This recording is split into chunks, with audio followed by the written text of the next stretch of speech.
आपका आज का सेशन शुरू करने से पहले हम आपको बता दें कि आप ये है स्पोर्ट्स टैलेंट क्रिकेट एकेडमी और यहाँ पर आज स्पेशल ट्रेनिंग के दौरान सबसे पहले क्रिकेटरों को ये हम जानेंगे कि उनकी क्या समस्याएं हैं और उसके बाद उसका समाधान भी करेंगे।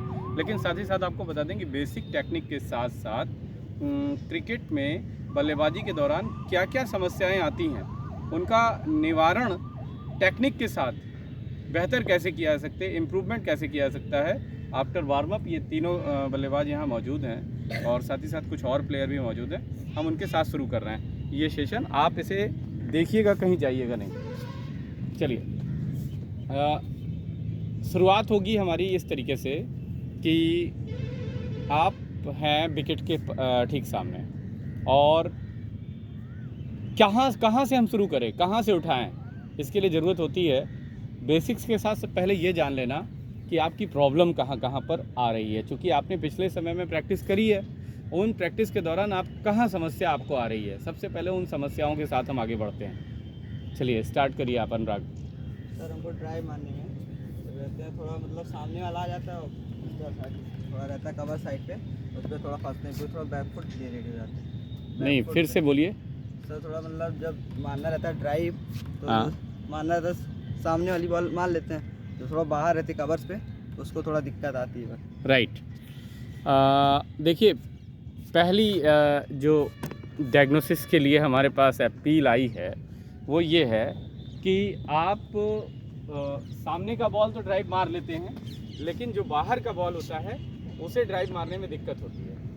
इसका बेसिक रीज़न क्या है, मुख्य रूप से इसमें क्या प्रॉब्लम आती है, अभी प्रैक्टिस में आपको हम बताएंगे। लेकिन उसके पहले हम आपको बता दें कि जो ये हमारा एल्बो का नी पॉइंट है, ये अगर ऑर्थोडॉक्स बन जाता है यानी इस पोजीशन पे बनता है तो ये एक तरीके से स्ट्रेट बैट शॉट नहीं कहलाता है। ठीक है, स्ट्रेट बैट शॉट तभी होता है जब आपका सारी चीज़ एक साथ कोऑर्डिनेट हो। वो क्या क्या है, स्टेप बाय स्टेप समझिएगा। आप पहली बात तो बॉल की लाइन पर अपना टो लेके जाइए।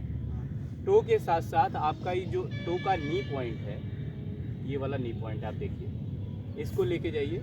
आप कैमरे से थोड़ा क्लोज करते जाइएगा उसको, तो समझ में आएगा। नहीं, उससे नहीं, उठा करके। और इसके बाद आपका शोल्डर पॉइंट यानी साइड ऑन पोजीशन, ठीक है। और इसके बाद जो ये आपने बैकलिफ्ट के साथ अपने एल्बो को कोऑर्डिनेट किया हुआ है, यानी जैसे ही आप अपने एल्बो को कोऑर्डिनेट करते हो, बैट अंदर की ओर आता है और आपका ड्राइव बिल्कुल सीधा होता है। अब इतना ही नहीं है, ये तो बैट की बात थी और बैट के साथ साथ आपके बॉडी पोस्चर की बात थी, लेकिन इसके बाद बॉडी वेट ट्रांसफ़र की भी बात आती है। फिर से देखिएगा इस चीज़ को, मैं आपको दिखा रहा हूँ कि जब आप कवर ड्राइव करने जाते हो, बाहर की गेंदों को आपने बताया है, तो आपका पैर बाहर की ओर जाता है, टो आपकी दिशा देता है, टो एक डायरेक्शन बनाता है, उसके बाद नी की पॉइंट आती है, फिर आपका वेट आगे की ओर ट्रांसफ़र होता है, देन आपका ड्राइव और देन बैलेंस।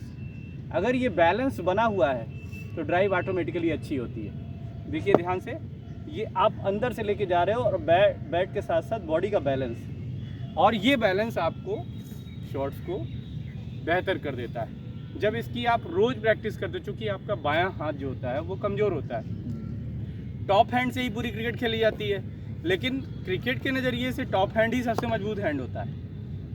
अब जनरली क्या होता है, दाएं हाथ का एक खिलाड़ी है तो उसका टॉप हैंड बायां हाथ होता है, बायां हाथ हमेशा कमज़ोर होता है। किसी भी काम को करने के लिए आप दाएं हाथ का यूज़ ज़्यादा करते हो, बाएं हाथ का नहीं। तो इसीलिए इसका शेडो आप खूब करिए, और जिस पोस्चर पर आपको शॉट्स मारने हैं उस पोस्चर पर शेडो करिए। सपोज कीजिए आपको बाहर की गेंदों पर प्रॉब्लम हो रही है, तो आप बाहर की गेंदों पर खूब बढ़िया, खूब ढेर सारा आप शेडो करिए और बॉडी वेट ट्रांसफ़र करके। अगर आपका बॉडी वेट ट्रांसफ़र सही से नहीं हो रहा है तो आप पीछे थोड़ा सा क्लोज करके बताइएगा, पीछे की ओर अपने कोई चीज़ ऊंचा रख लीजिएगा और ऊंचा रख करके आप इस तरीके से करिए। अगर इससे भी नहीं हो रहा है तो आप बार बार अपने पैरों को उठा करके शॉट खेलिए। ये जब आप ऐसा करने लगोगे तो आपका बॉडी वेट आगे ट्रांसफ़र होने लगेगा। तो ये प्रॉब्लम्स आपकी, दोनों प्रॉब्लम्स आपको बताया मैंने कि बाहर जाती हुई गेंदों पर आपको कोऑर्डिनेट होना है। आपका ये लेफ्ट हैंड चूँकि टॉप हैंड होता है और इसी टॉप हैंड से पूरा खेल होता है, अगर टॉप हैंड आपने अच्छा कर लिया तो वो बेहतर होगा। अब हम चलते हैं। अच्छा, एक और चीज़ है इसमें प्रैक्टिस के दौरान ये ध्यान रखना होगा 3 क्राइटेरिया स्पीड का बनाइएगा। बल्लेबाजी करने के दौरान 3 क्राइटेरिया स्पीड का होना चाहिए। बॉल की स्पीड सबसे स्लो यानी under arm, over arm medium quality की, और उसके बाद फुल लेंथ से आप तेज बॉलें फेंकिए। उन सारी गेंदों पर ड्राइव जब करेंगे तो आपको धीरे धीरे आदत पड़ जाएगी। ठीक है, चलिए इसको करके दिखवाते हैं। ये आप जैसे ही बाहर की बॉल आएगी आप अपने पैर को पूरा कोऑर्डिनेट करेंगे और हम देखते हैं कि आप क्या गलती कर रहे हैं।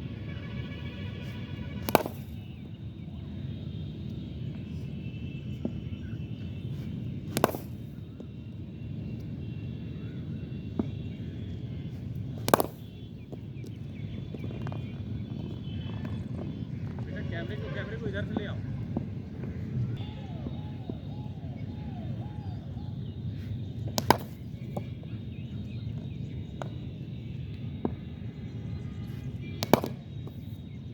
अब देखिए यहाँ पर जैसे ही आपने शॉट खेला है आपका हैंड लूज हुआ, टॉप हैंड आपका लूज हो गया। टॉप हैंड लूज होने की वजह से जो बॉल इधर जाना चाहिए था, जो तेज हुई है, वो आपकी बॉल इधर आ गई। तो ये जरूर ध्यान में रखना है कि टॉप हैंड ही आपका वर्क करेगा, ये पूरा ध्यान रखिए। और बॉटम हैंड को सॉफ्ट रखिए।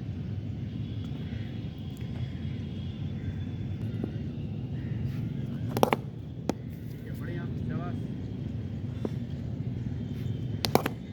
Good shot. अपने बॉडी को बैलेंस कर रखिए।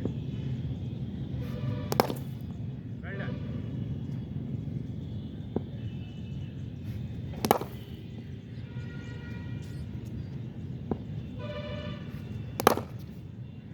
नहीं है, जब आप इसको कोऑर्डिनेट करते जाओगे, ज़्यादा से ज़्यादा बॉलें खेल जाओगे तो ये ड्राइव आपका परफेक्ट हो जाएगा। ठीक है,